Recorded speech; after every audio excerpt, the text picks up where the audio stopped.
Salam, gəlin bir anlıq düşünək. İslamda Peyğəmbər deyəndə ağlımıza kimlər gəlir? Və daha da vacibi, Nəbi ilə Rəsul sözlərini eşidəndə bunların arasında bir fərq olduğunu bilirikmi? Gəlin, elə bugün bu vacib anlayışların dərinliyinə enək və aradakı fərqləri birlikdə aydınlaşdıraq. Əslində, hər şey çox fundamental bir sualdan başlayır. Yaradan bəşəriyyətlə necə ünsiyyət qurur? Yəni, öz mesajlarını bizə necə çatdırır?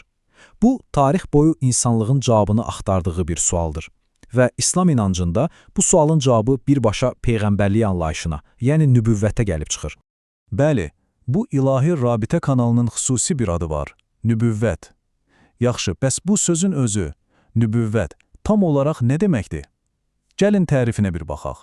Deməli, baxın, bunu sadəcə bir, belə deyək, poçtalyon işi kimi, yəni mesajı gətirib çatdırmaq kimi düşünməyək. Bu, ondan qat-qat geniş bir anlayışdır. Yaradanla ağıl sahibi insanlar arasında həm bu dünya həyatı, həm də axirət məsələləri ilə bağlı qurulan bütün bir elçilik sistemidir. Bu elçilik sisteminin isə iki əsas fiquru, iki əsas termini var. Nəbi və Rasul. Çox vaxt bu sözləri elə bil bir-birinin yerinə işlədirik, hə? Amma görəsən doğrudan da eyni şeydir, yoxsa aralarında incə, amma vacib bir fərq var.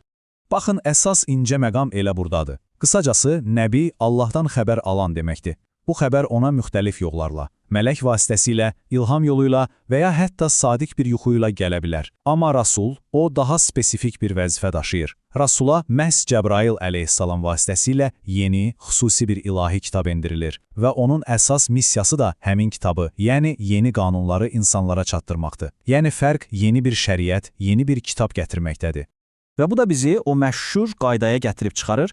Bu cümlə əslində bütün məsələni özətləyir. Hər rəsul onsuz da Allahdan vəhi, yəni xəbər aldığı üçün təbii ki, eyni zamanda nəbidir. Amma hər nəbiyə yeni bir kitab verilmədiyi üçün hər nəbi rəsul sayılmır. Belə deyək, rəsulluq nəbilik çərçivəsində daha xüsusi, daha yüksək bir rütbə kimidir. Bir də çox, amma çox vacib bir məqam var ki, bunu unutmayaq.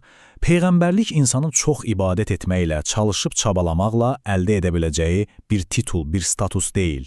Bu tamamilə və yalnız Allahın bir seçimidir, bir lütfüdür.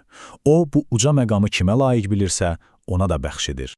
Yaxşı, bəs bu qədər fərqli dövrlərdə, fərqli coğrafiyalarda yaşayan ilahi elçiləri birləşdirən ortaq cəhətlər nələr idi? Gəlin indi də onların hamısına xas olan ümumi xüsusiyyətlərə, yəni sıfatlara nəzər salaq.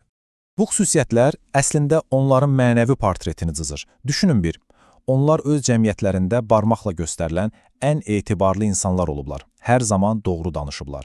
Böyük günahlardan qorunmuş bir həyat sürüblər və öz missiyalarını yerinə yetirərkən Allahdan başqa heç kimdən çəkinməyiblər. Əsas məqsədləri isə insanlara kitabı, yəni ilahi mesajı və hikməti, yəni həyatın doğrularını öyrətmək, onları həm zahiri, həm də batini çirkinliklərdən təmizləmək olub.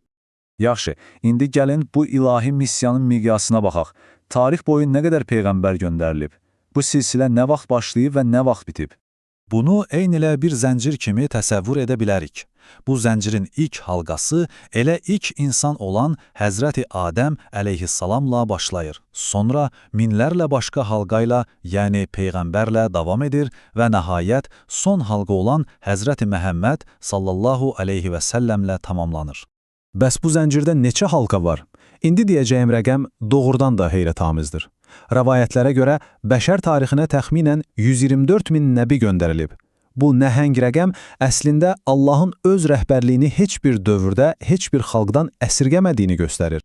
Ancaq bu nəhəng rəqəmin içində rəsulların, yəni bayaq dediyimiz kimi özünə məxsus kitab gətirən elçilərin sayı daha azdır. Təxminən 313 və ya 315 nəfər.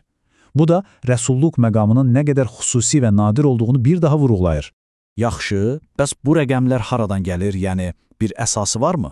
Bəli var, mənbə. Peyğəmbərimizin sallallahu aleyhi və səlləmin məşhur sahabələrindən biri olan Əbu Zər Əl-Ğifaridən nəql edilən bir rivayətdir. Yəni bu məlumatın tarixi bir əsası mövcuddur. İndi isə gələk bu uzun və şərəfli zəncirin son halqasına, Peyğəmbərlik silsiləsinin tamamlayıcısı və zirvəsi olan Həzrəti Məhəmmədə sallallahu aleyhi və səlləm. Baxın, Həzrəti Muhammed sallallahu aleyhi və səlləm bayaq danışdığımız hər iki statusu da özündə birləşdirirdi. O həm nəbi idi, həm də rasul. Və ən əsası da odur ki, onunla birlikdə bu zəncir tamamlandı. ondan sonra artıq yeni bir peyğəmbər gəlməyəcək. Yəni, peyğəmbərlik qapısı qəti olaraq bağlandı. Və bu fikir təkcə rəvayətlərdə yox, birbaşa Qurani-Kərimdə təsdiqini tapır. Əhzab surəsinin 40-cı ayəsindəki bu ifadə nəbilərin sonuncusu məsələyə son nöqtəni qoyur və onun missiyasının bütün bəşəriyyət üçün yekun olduğunu bəyan edir. Düzdür, bütün peyğəmbərlər uca məqamlıdır. Amma onlardan 5-i var ki, öz missiyaları boyunca göstərdikləri fövqəladə əzmə, dözümə və səbrə görə xüsusi olaraq fərqlənirlər. Onlara ülül əzm, yəni böyük əzm sahibləri deyilir və Həzrəti Muhammed sallallahu aleyhi və səlləm bu 5 böyük peyğəmbərin də lideri, yəni seyyidi hesab olunur. Və onu əvvəlki peyğəmbərlərin bir çoxundan fərqləndirən ən əsas cəhət bəlkə də missiyasının universallığı idi. Yəni onun gətirdiyi mesaj sadəcə öz yaşadığı dövrə və ya öz qövmünə aid deyildi. Bu mesaj qiyamətə qədər gəlib gedəcək bütün bəşəriyyətə ünvanlanmışdı. Və beləcə yekun bir suala gəlirik. Həzrəti Adəmlə başlayan və Həzrəti Muhammedlə sallallahu aleyhi və səlləm sona çatan bu möhtəşəm ilahi rəhbərlik zəncirinin mirası bugün bizim dünyamız üçün nə ifadə edir? Bu, hər birimizin üzərində dərin-dərin düşünməli olduğu bir sualdır. Vaxt ayırdığınız üçün təşəkkür edirəm.